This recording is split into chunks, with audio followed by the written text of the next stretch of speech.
Yeah, so I do think you can form like meaningful commitments of love without a model of being a Christian, though. Sure, absolutely. But I don't think they're delusional and also obligation generating, right? Like most contemporary theorists of love really do want to say like robust concern theory of like, I have such an impartial, like a partial concern for you.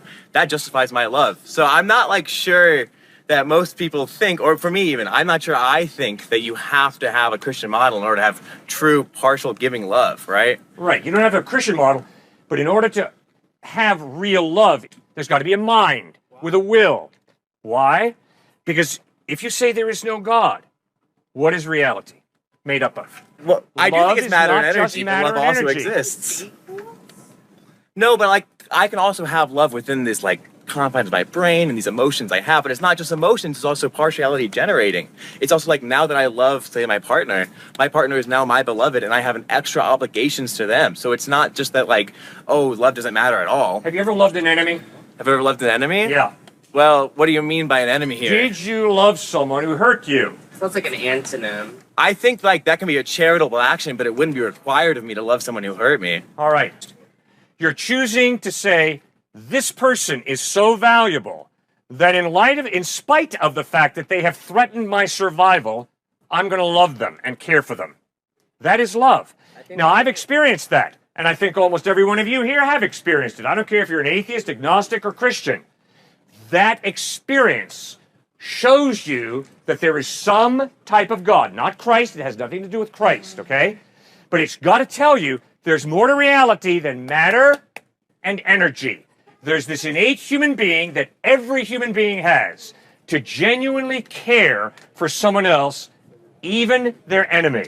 Now, that's weird. All right? So you're saying two premises are true, and then just assuming a conclusion. But we don't agree on those two premises. We agree on the first one, not the second one, right?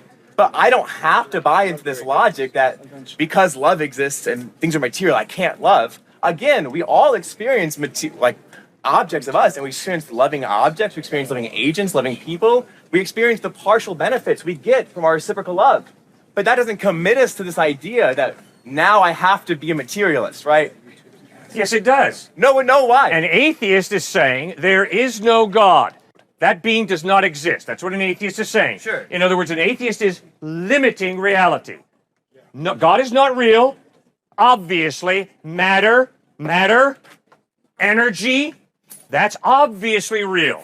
So are you going to give an argument besides just pointing and saying, like, material, No, and I'm then trying love to- exists, so God? But that's It's what very you keep simple, saying sir. to me. I'm trying to take your thinking to its logical conclusion, and you're not But following. it's not the logical So I'm conclusion, up a creek right? without It's a not paddle. the logical conclusion You're not because following. I think love exists. That's my premise. And I primitively experience it, empirically evident that I love my partner, I love my parents. Now, the question is why?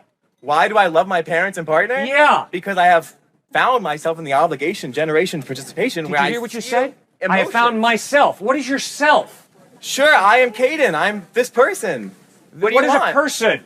What is a person? Yeah, what is a person? I don't know. Let's ask Cliff. What is a person? If you're an atheist, a person is matter and energy evolved to a higher order. There's no personhood. Okay. There's no him. There's no me. There's a very nice hunk Okay, of so we- matter evolved to a higher order. There's a not so keep looping back nice looking to hunk of matter evolved to a higher order, okay? keep But looping that's all that is. Where you just keep saying it is evidently material, and therefore love cannot exist in a material universe. All right, I'm going to try and get you emotionally now. If I say to you, I believe in Jesus, and then you watch me go out and womanize, what would you call me? A Christian. A little louder. Hypocrite. Yeah. If I say I'm a follower of Christ, and you watch me go out and womanize, I'm a hypocrite. Similarly, But if you so tell many me Christians I'm an do that, atheist, then. but love is real, meaning by that, the ability to freely care for another person, to forgive your enemy. If you're going to tell me as an atheist that that's real, I'm going to say you are an intellectual hypocrite. Okay, so Because you're not being consistent with your belief. Your belief is there's no such thing as me. No. There's just a chemical reaction. So therefore, I don't choose to forgive him. My chemicals program me, and I do whatever I do.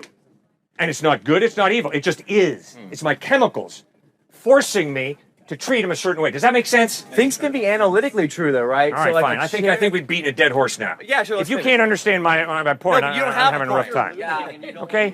I think No, you guys, you're not being rational. You're being irrational. I'm not being rational because you have two premises where you assume premise 2 and then you just say conclusion 3 exists. You know, I've assumed one thing, that you love. It's the I only do thing love. I've said. Thank you. So my assumption is right. Now, the second question is, what is love? And if you're an atheist, you have to say, love is a biochemical reaction. No, you don't. Which means you don't have a free will, you just are. Your biochemical reaction in your brain is going off, and you call it love. And I'm saying that's baloney. So you might have the biochemical reaction where I now feel pain because someone hit me. And you might have the biochemical reaction that I now feel love because I'm in an emotive state of a long-lasting relationship. Would you say those are the exact same thing? No, I wouldn't. Okay, why though? Because I've made my case very clear. No, explain I don't why. have to forgive him when he hurts Is it me. because I don't I'm have to material? love him if he's my enemy. I can freely choose to forgive him. I can freely choose to love him if he's hurt me. And he can do the same to me. We are free.